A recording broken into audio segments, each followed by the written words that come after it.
Good afternoon, everybody, and welcome to This Week in Your Daily Star Trek News. Today is Saturday, October 16th, 2021. Coming up on the show today, William Shatner gets a little bit emotional on his return from inner space. Robert Beltran confirms his role in Star Trek Prodigy. Anson Mount announces a wrap on Star Trek Strange New Worlds.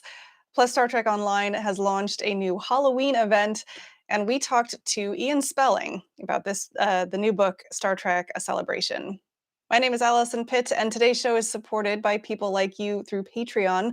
Find out more and add your support at patreon.com/daily Star Trek news.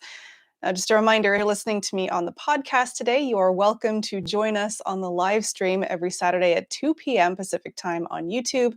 That's at youtube.com/daily Star Trek news. Also, make sure to stick around after the news today. I'm doing a Star Trek show and tell, and also the results of today's poll.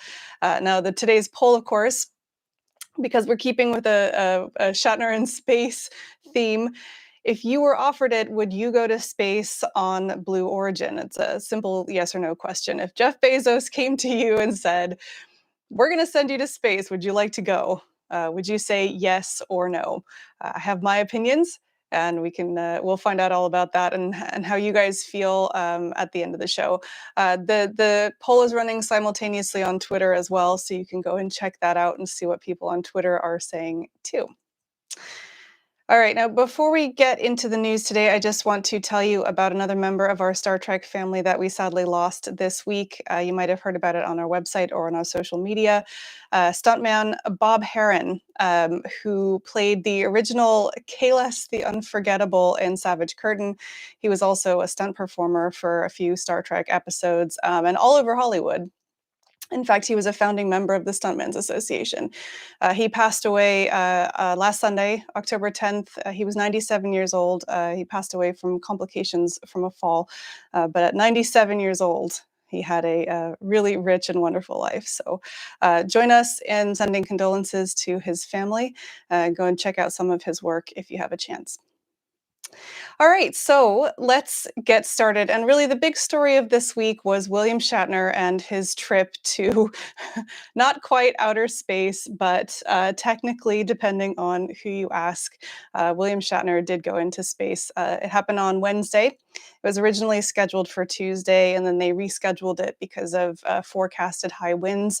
But in the end, Wednesday morning, bright and early, I think they went up at 9:49 a.m. Central Daylight Time. They launched on NS-18 from Blue Origin. They went 350,000 feet above Earth, just above what's called the Kármán line.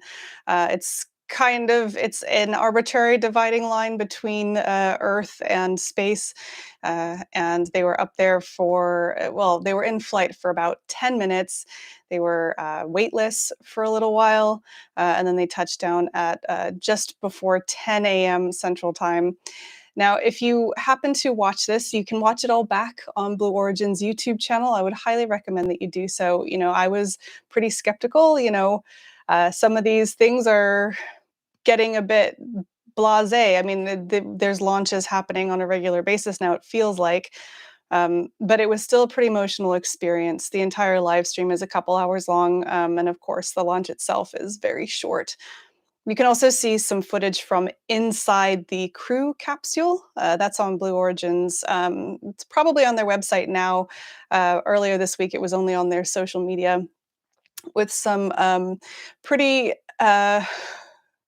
emotional pictures of William Shatner and the rest of the crew and their point of view from inside the crew capsule and watching, as he said, the blue of the sky sort of drop away beneath them and looking out the windows. It was pretty cool.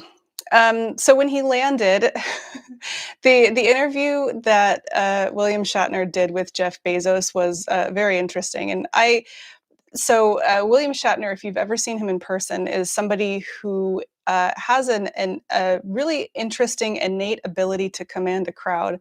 And watching him and Jeff Bezos speak, and of course Bezos is often the one, commanding a crowd, it was kind of interesting.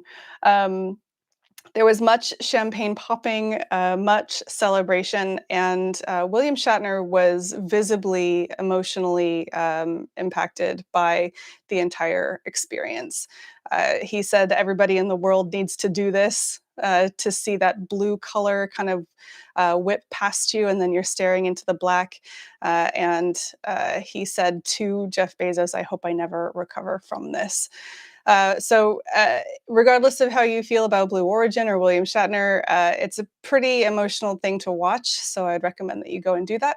Once again, you can watch the entire thing back on Blue Origin's YouTube channel, and you can also check them out on social media for those pictures from inside the crew capsule as well. Right. And I forgot to mention, William Shatner now holds the record for the oldest person in space. He's 90 years old. He turned 90 years old earlier this summer. And he just beat the previous record holder, who actually only set the record a few months back, which was 82-year-old Wally Funk. She also went up on a Blue Origin mission. And I have a feeling that the 90-year-old record is going to be one that stands for a while. So, well done to William Shatner, and I'm glad that he's back safe. Right. So, moving on from real space into totally fake space. Last week on this show, we talked a little bit about New York Comic Con because it was kind of happening while I was doing the show. And we already talked about the new Star Trek Discovery Season 4 trailer that's out now. We also got some more news. And one of the big stories was that Robert Beltran has now been confirmed that he's going to play Captain Chakotay in Star Trek Prodigy, the upcoming animated series from Nickelodeon that is due to debut at the end of this month. So we already kind of heard about this back at the 55-year mission in August. Robert Beltran was on stage and he mentioned that he was doing some voiceover work for Star Trek Prodigy, but we hadn't confirmed at the time exactly who he was going to be. But they did confirm that last week at New York Comic Con. Now, also in the news from Comic-Con on Star Trek Prodigy, they announced a couple of new cast members that we didn't already know about, and there's some pretty big names, actually. Someone that you probably will recognize. So the first one is Daveed Diggs, who is most recently in Snowpiercer, but of course he was also in Hamilton as well. Jamila Jamil, who most people probably know from The Good Place, but I remember her from T4 way back in the day. And Jason Alexander is returning to the Star Trek franchise as a Tellarite by the name of Dr. Noom. And of course, he first appeared in Star Trek Voyager back in season 5. Welcome to him back to the Star Trek franchise. So lots going on with Star Trek Prodigy, and I would expect to hear even more about that coming up in the next few weeks. We are now just under 2 weeks away from the premiere of Star Trek Prodigy. Lower Decks just ended. You got a little bit of a break. And Prodigy starts, of course, on October 28th, exclusively on Paramount Plus in the United States. We haven't heard, and Canada, I believe it's in Craven, Canada. We have not heard of it outside of the United States yet, and I will let you know as soon as I do. After it's on Paramount Plus, it will, of course, go to terrestrial and Nickelodeon, but that will be probably closer to December, whenever it finishes its Paramount Plus run. Okay, so that's it for Star Trek Prodigy. Next up, there is so much in production right now. It's wonderful from a news perspective because there is always something to talk about. And today, this week, it was Anson Mount announcing a wrap on Star Trek Strange New Worlds Season 1.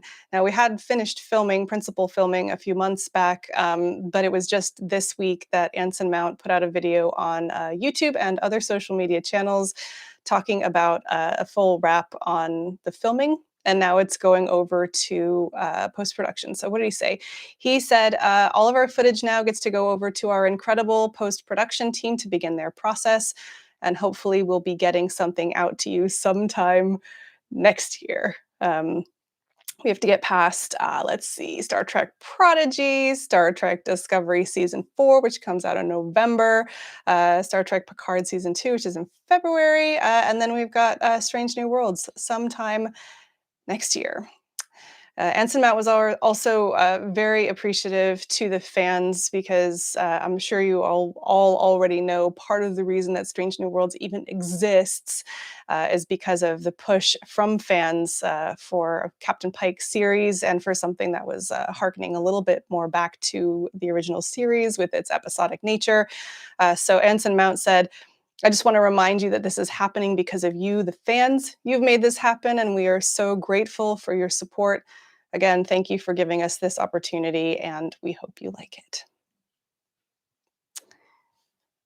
Right. Okay. So I've got a couple more stories for you in just a moment, but I did want to just first of all, take a breath for me.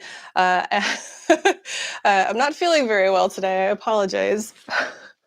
I'm fine. I'm totally fine. I'm sure it's allergies, but it's been a little bit of a struggle today, so I apologize. But that's beside the point. Nobody cares. More news. I've got a couple more news stories to tell you about in just a moment.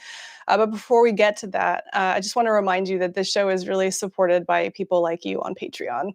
I know I bang on about it every week, but it's your continued Patreon support that helps us sort of innovate and keep going and pay all of our people and make sure we've got equipment and hosting and all of those things that make us bring the show to you. We've got some great writers that work really hard throughout the week to make sure that our website is full of great content for you.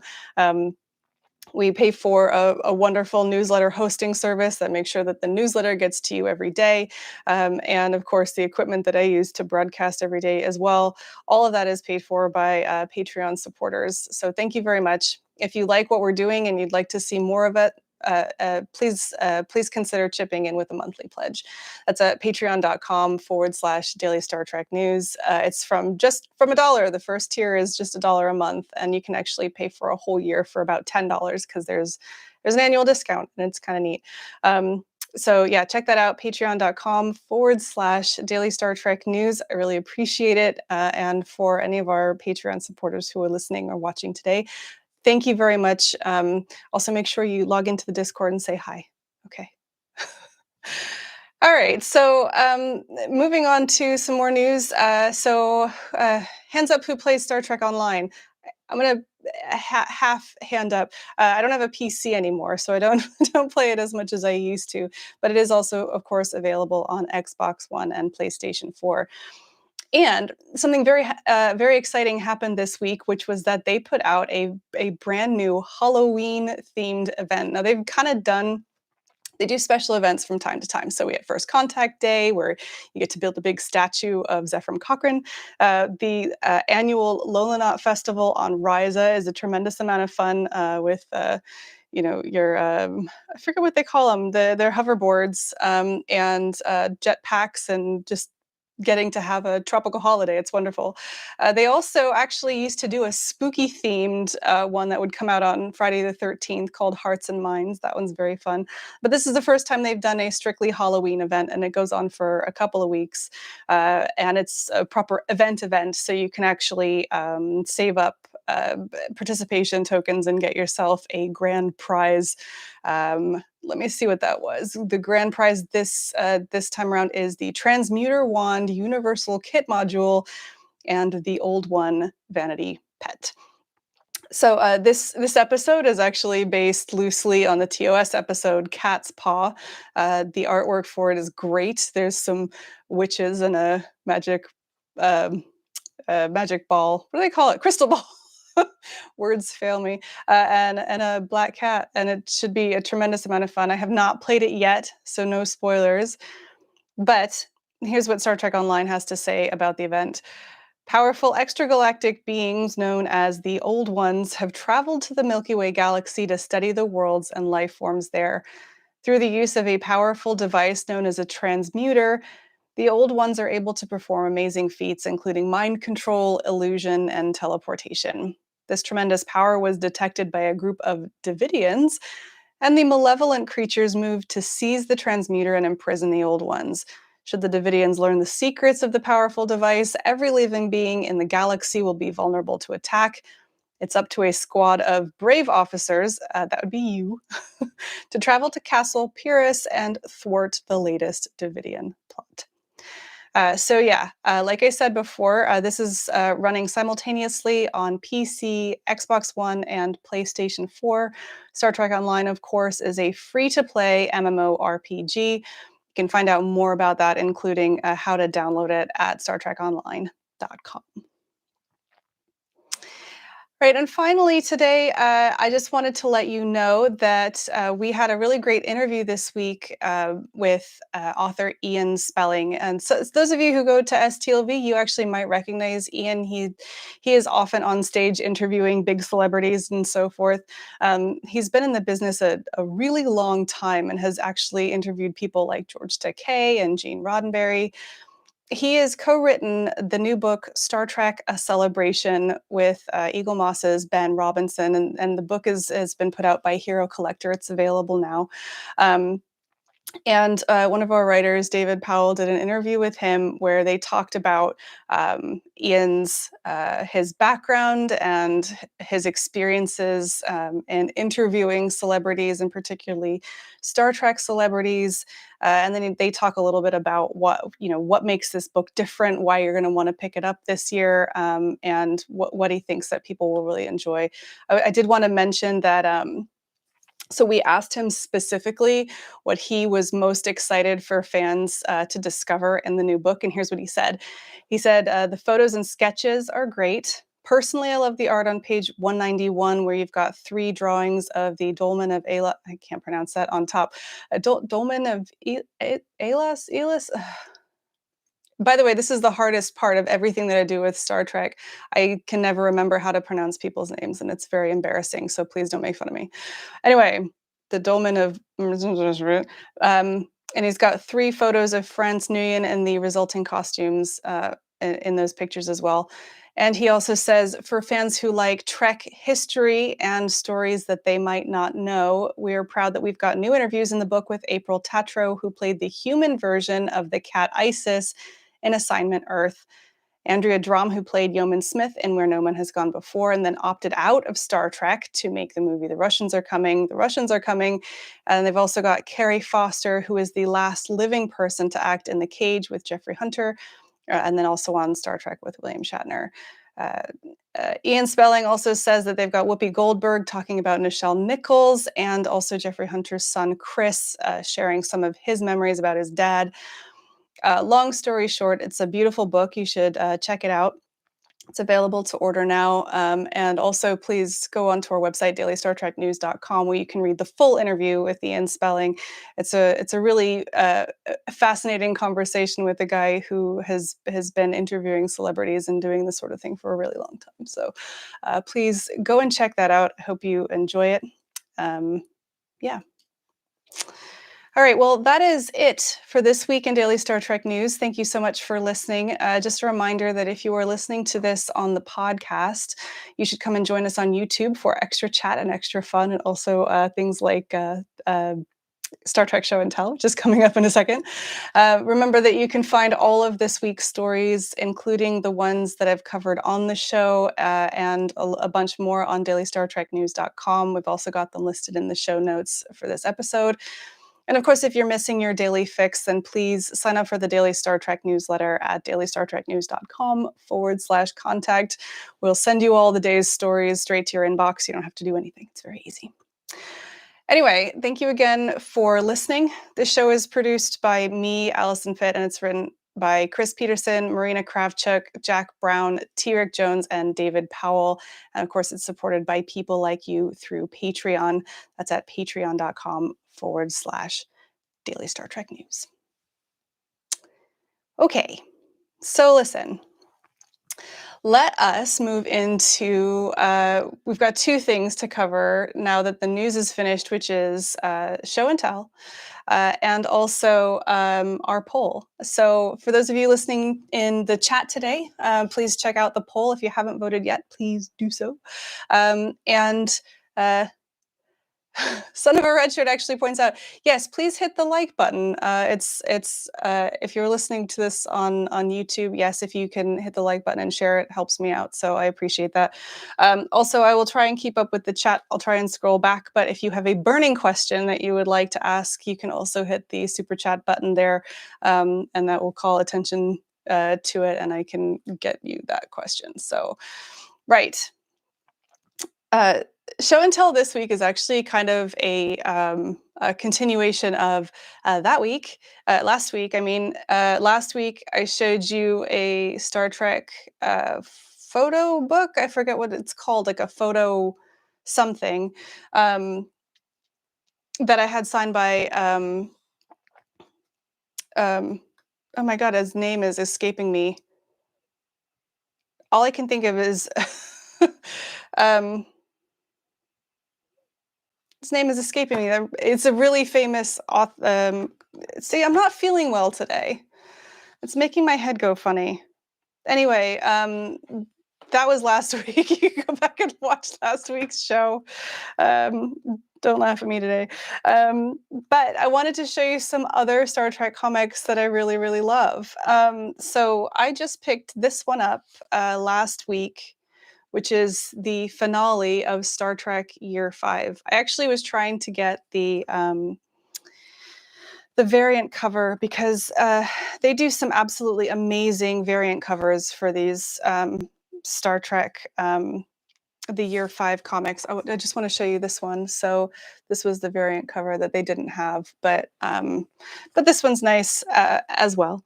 And this is the finale. It's kind of a finale and epilogue to the whole Star Trek Year 5. And I will confess, I haven't read the whole series, but I do have a couple, and in fact, I have a whole bunch of older ones that led up to this digitally somewhere. So this one's fun and it's very exciting. You can probably find it at a comic book shop now because it's the most recent one that came out. But this is the one that's tremendous amount of fun that maybe you heard about. I think I talked about on the show. They did a Valentine's Day special. And this makes me so happy. Look, Valentine's Day special. Come on. There we go. And it's wonderful. It's not in the main run, so it's not like a number 13 or anything like that, but it's Kirk and Love. And it's actually it's a really, it's not just a cheesy, dorky Kirk and Love. It's actually a really good Star Trek plot line. So I don't know where you can get this if you haven't got it already, but it is out there, and you can probably find copies of it on eBay or wherever. I highly recommend it. It's one that I genuinely enjoyed. So, yeah, good for that.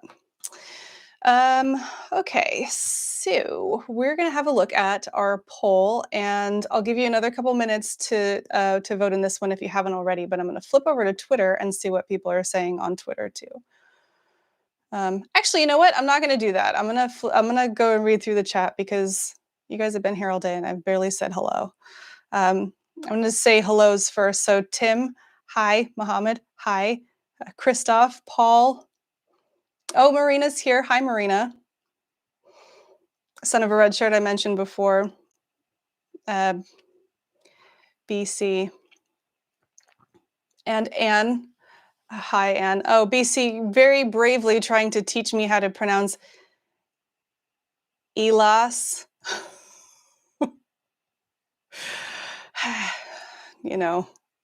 It's fine. When I was doing this on a daily basis, actually, you would be surprised at how much of my time was spent trolling through old Star Trek episodes or hunting down clips on YouTube, trying to find the way that people pronounce things. Because when it was, the name of the third guy from the right in episode 3 of season 2 of the original series, I can't remember that. It's hard. It's really hard. So if anybody has a better resource than just old episodes of Star Trek, let me know.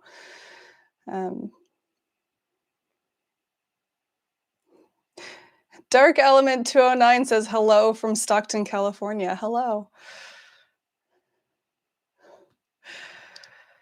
Right, okay. So, Tim, my birthday was actually wonderful. Thank you for saying so. I received a set of bongos, and I got some birthday money, so I bought a Dutch oven, which is great. I got a new Godzilla T-shirt, which makes me incredibly happy, and a cribbage board. And I've been playing that with my kids, and I really enjoy it. That was a game that I used to play with my dad when I was young. So it's a nice little thing. So, and we ate a lot, a lot. It was kind of wonderful. Anyhow, okay, so let's go and check out this poll on Twitter today.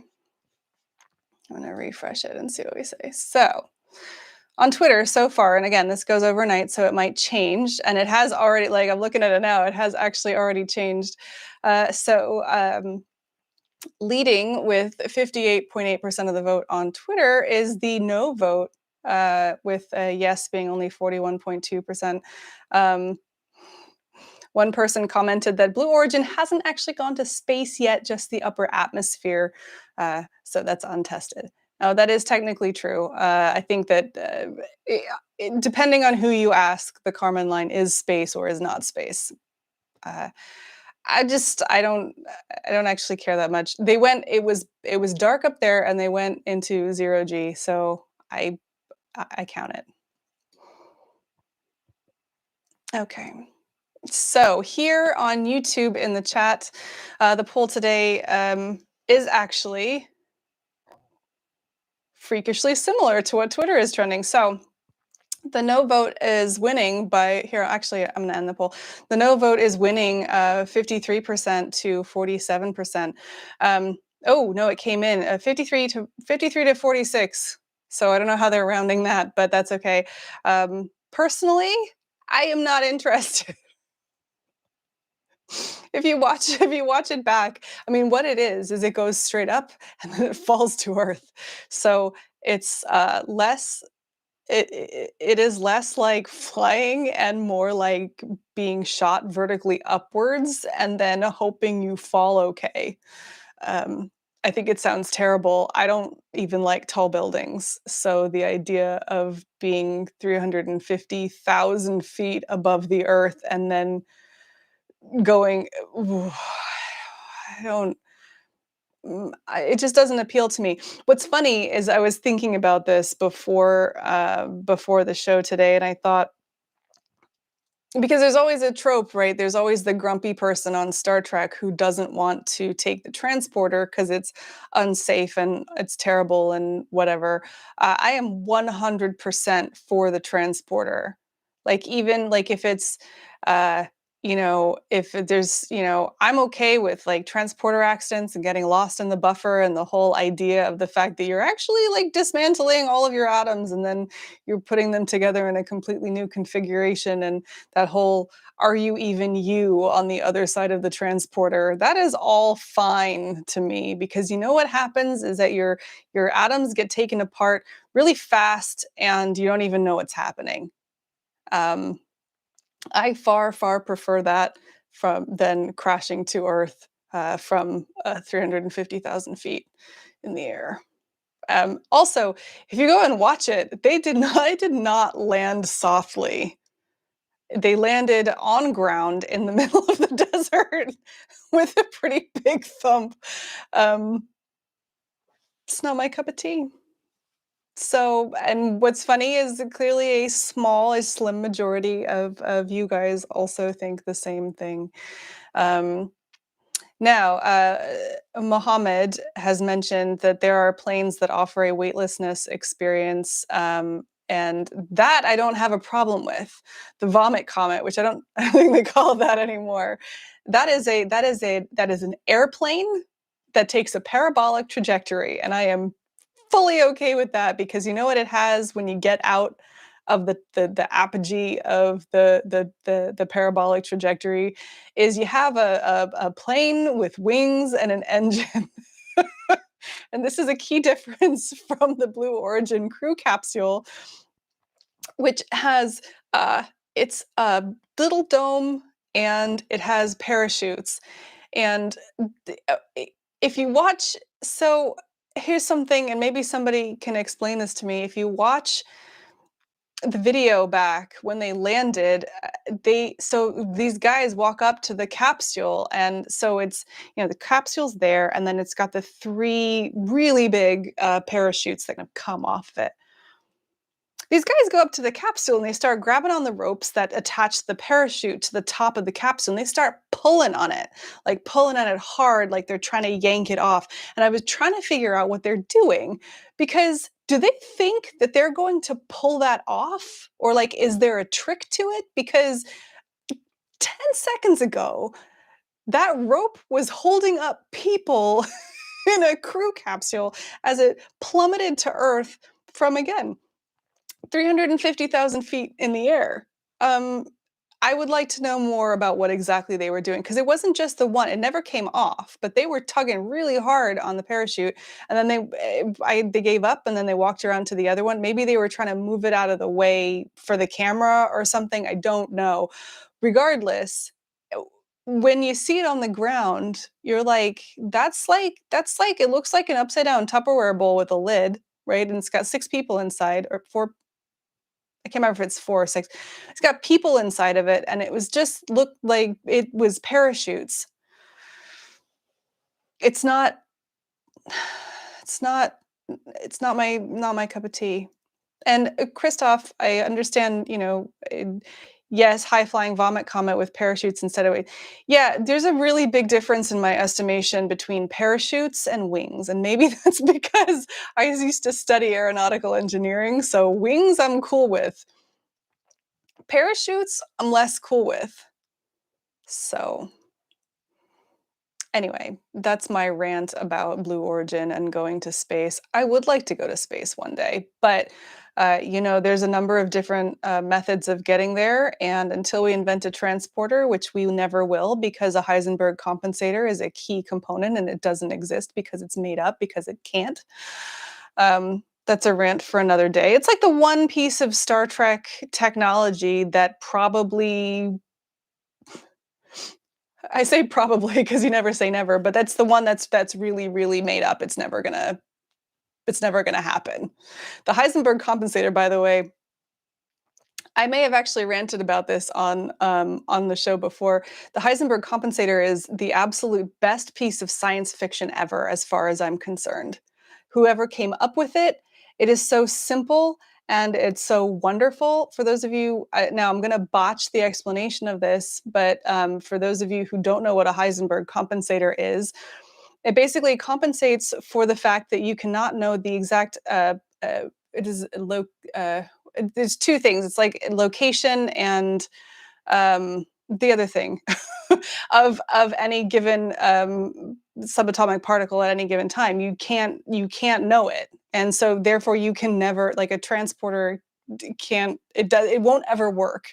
So what did they do? They said, I know, we're going to call it the Heisenberg compensator, and it's the thing that breaks. Thank you, Velocity, Albert Rivera. Albert Rivera, I've never called you Albert in my life.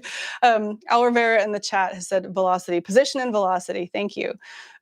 We're just going to invent this thing that compensates. It compensates for this thing that we can't ever possibly know in physics. And Paul Wright in the chat points out, how does it work? According to Mike Okuda, very well, thank you. And as far as I'm concerned, it's one of the finest pieces of science fiction that has ever been invented, because it sounds good. You can't figure out how it works because it doesn't. But it's a small thing. If anybody ever says, how does a transporter work? It has a Heisenberg compensator. It's great. It's wonderful. Well done to whoever came up with that. I should find out who it was and write them a letter, because it was amazing. Anyway, Yes, BC points out that it is technobabble. See, the thing that sets the I'm gonna rant a little bit more. The thing that sets the Heisenberg compensator apart from other types of technobabble is that quite a lot of Star Trek is actually grounded in achievable physics. And the Heisenberg compensator of all of those things is one of those ones that is um, breaks the laws of physics. You know, the other one, everything, it feels like everything else in Star Trek is just that we haven't invented it yet, or we haven't figured out how to do it yet. But the Heisenberg uncertainty principle is a different thing entirely. Anyway, I used to be a physics nerd. I used to really like physics. It's been many, many, many, many years since then, but I still, I like it. Anyhow, right. Okay, I have done Star Trek Show and Tell. I have done our poll for the day, and I did the news. Apparently, I did the news. Thank you very much for turning up, all of you who are chatting about physics now and the Heisenberg uncertainty principle. Thank you for joining me here on the live stream. If you're listening to us on the podcast, please come and join us every Saturday at 2 p.m. Pacific time on YouTube. We'd love to see you in the chat, and we'd love to see you say hello.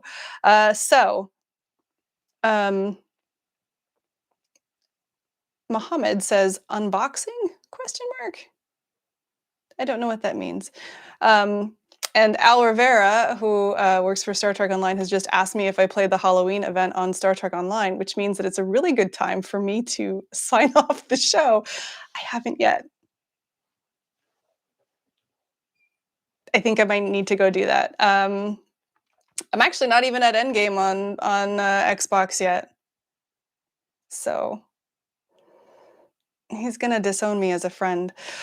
All right, thank you guys again. I really appreciate you being here. Mohammed, oh, sorry. So Mohammed in the chat has asked, I thought you had something to open and show us, but maybe I misremembered. I actually do have something to open, but I'm not going to show it to you now because I am going to, I actually bought a new tripod with my birthday money. I am going to try and actually do a nice unboxing video for a thing, and hopefully I'll get that out this week, maybe. We'll see. Anyway, thank you again for joining us. Me, us, there's us, sure. Thank you. I appreciate you all being here. So yes, that's it for me. I'm Alison Pitt. I will see you next week, Saturday at 2 p.m. Pacific time on YouTube. Live long and prosper.